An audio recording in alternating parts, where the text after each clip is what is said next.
My beloved children, hear and obey. For I am the narrow pathway unto life, upon which my Lord treadeth, as he sees fit.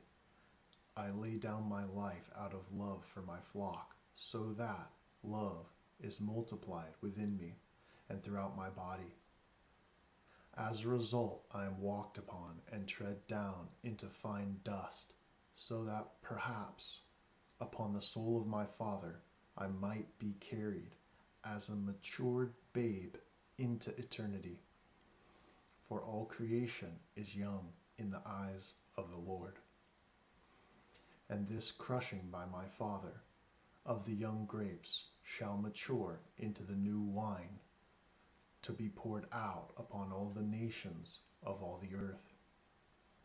For his mouths pour out the covenant of all truth, which flows throughout all life in the utmost hope that all flesh might die, so that the I Am might enter in and dwell within his holy vessels.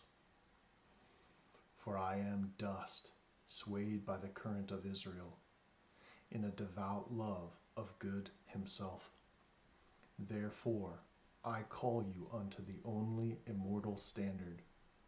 You cannot enter into life following mankind, nor the Apostle Paul, for it is the Messiah who states, I am the way, the truth, and the life. No man comes before the Father, but by me. So come. Come to me, all ye who are weary, and those wishing to lie down, and I will give you the bread of all life. I will give you the pathway unto heaven. And know that God is able to restore the years the locust has eaten. So take heart and cling unto this hope as if he were life itself. For God is the great healer and all wisdom. Now hear ye the parable of the great almond tree. There was once a man whose goal was to grow an almond tree marvelous in the sight of the Lord. And so he began by studying the soil of all creation, wisely measuring every cost. Then he planted the seed and poured upon it living water, following everything, all that was instructed. Now, after a great time investment, the man loved his almond tree and tended unto it 6 days a week, taking the 7th day as a day of Sabbath rest.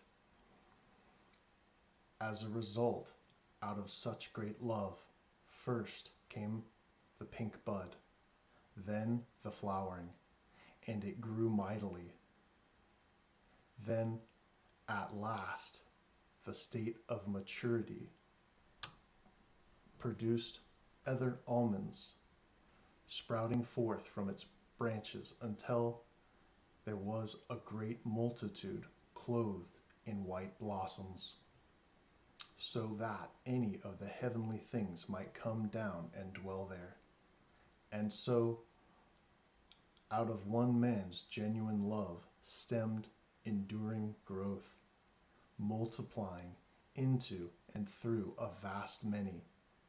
And at that time, the veil between heaven and earth began to thin over this almond field, and the signs and wonders began to overflow through its branches, unto the point that God himself became clearly visible to some. And this is the product of love, for God is a God of love.